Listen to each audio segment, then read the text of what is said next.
Hello.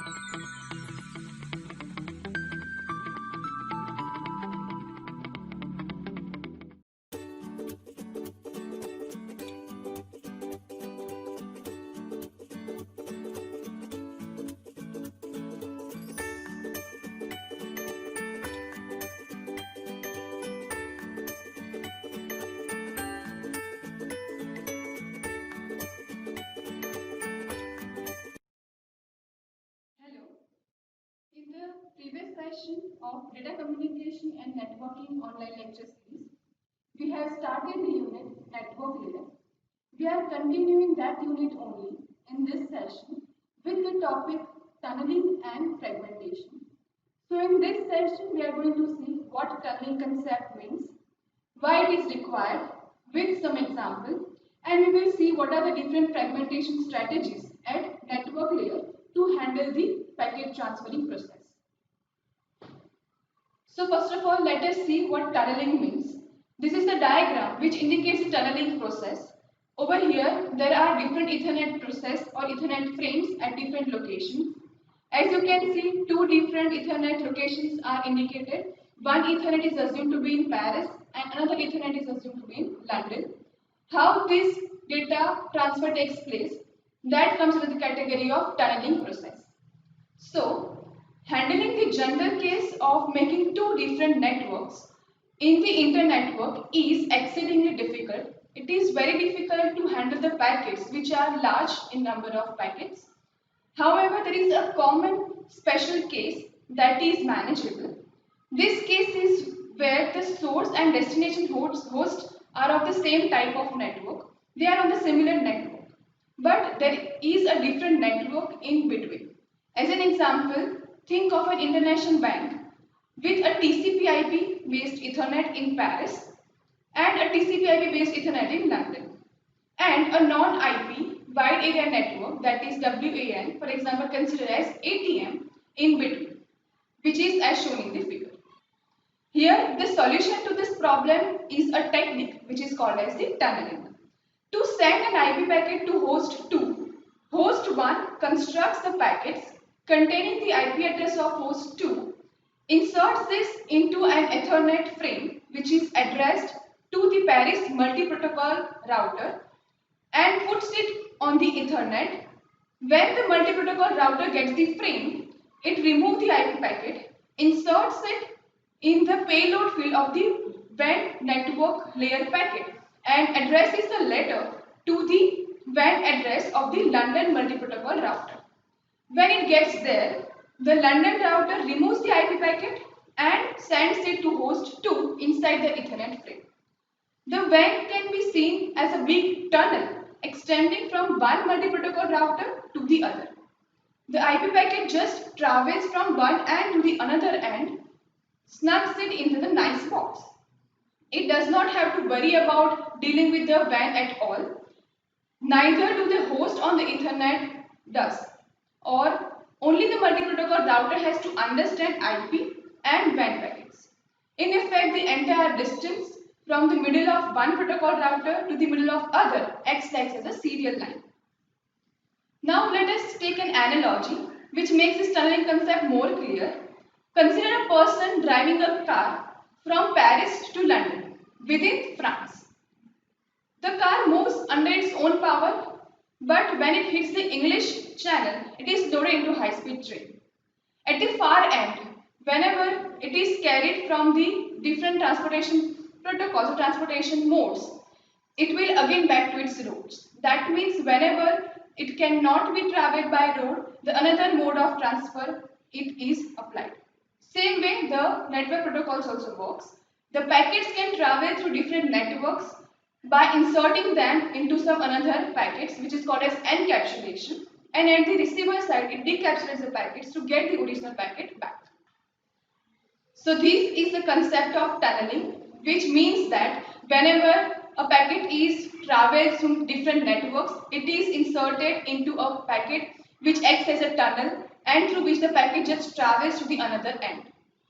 Now let us see the next one, that is fragmentation. So let's see now the fragmentation. So each network imposes some maximum size on its packets These limits have various causes. Among them, there are some cases in which the first case is hardware. For example, the size of the Ethernet frame. The second cause is OS, that is operating system. For example, all buffers are of 512 bytes. The third cause is to protocols, is about protocols. That means, for example, the number of bits in the packet length field. The next is compliance with some international or national standards. Next is to desire to reduce error-induced retransmissions to some level.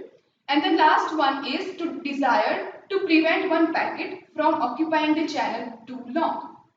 So for this, to handle the large number of packets, fragmentation is used.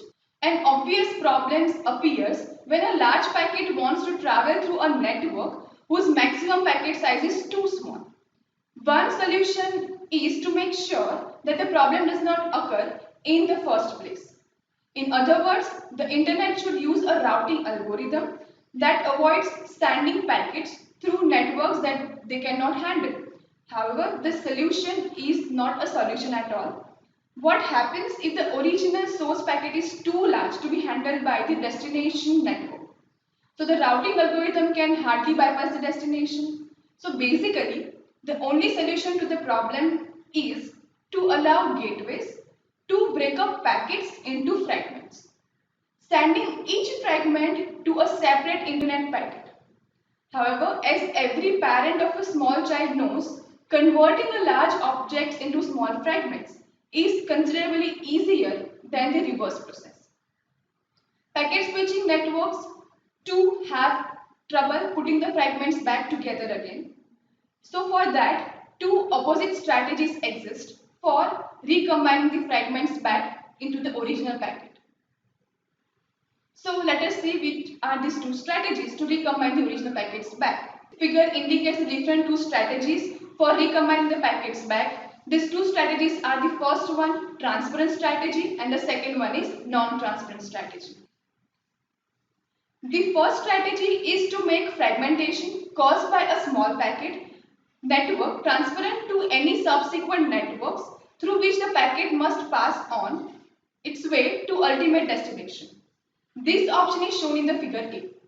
In this approach, the small packet network has gateways that interface to other networks. When an oversized packet arrives at this gateway, the gateway breaks it up into fragments. Each fragment is addressed to the same exit gateway where the pieces are recombined. In this way, passage through the small packet network has been transparent. Subsequent networks are not even aware that fragmentation has occurred. ATM networks, for example, have special hardware to provide transparent fragmentation of packets into cells and then reassembly of cells into packets. In the ATM world, fragmentation is called as segmentation. The concept is same, but some of the details are different.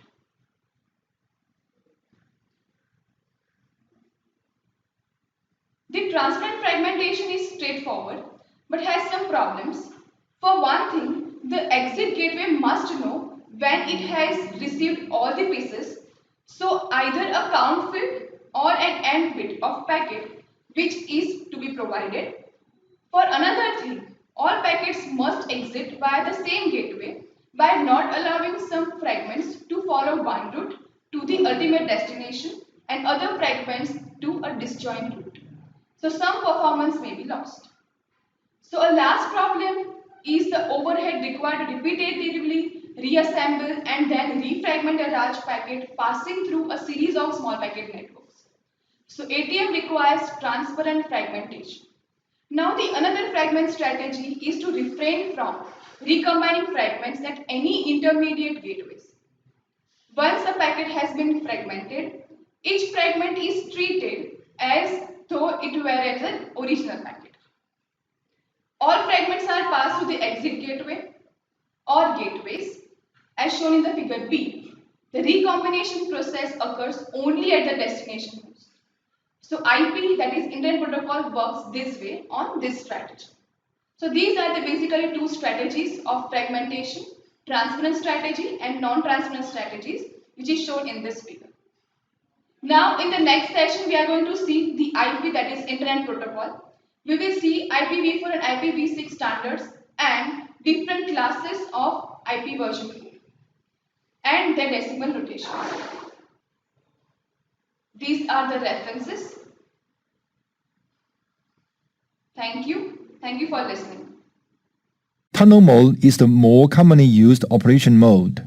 Suppose we have two end hosts A and B belonging to the same company but in two different local area networks over the internet. If there's an IPsec tunnel between the gateways of the two local area networks, the same tunnel mode is the more commonly used operation mode. Suppose we have two end hosts A and B belonging to the same company but in two different local area networks over the internet. If there's an IPsec tunnel between the gateways of the two local area networks, then traffic from A to B is automatically protected by the tunnel.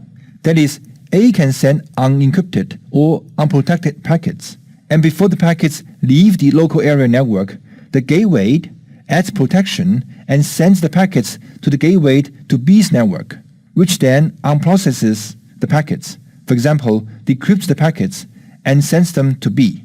The gateway of A's network actually encapsulates traffic from A to B by adding a new IP header that specifies the gateway as its source IP and B's gateway as its destination IP to make sure that the protected packet is delivered to B's gateway first. It also includes the IPsec header, which contains information about the protection provided using AH or ESP, which we will discuss shortly. The original packet now becomes the data or payload of the new IP packet.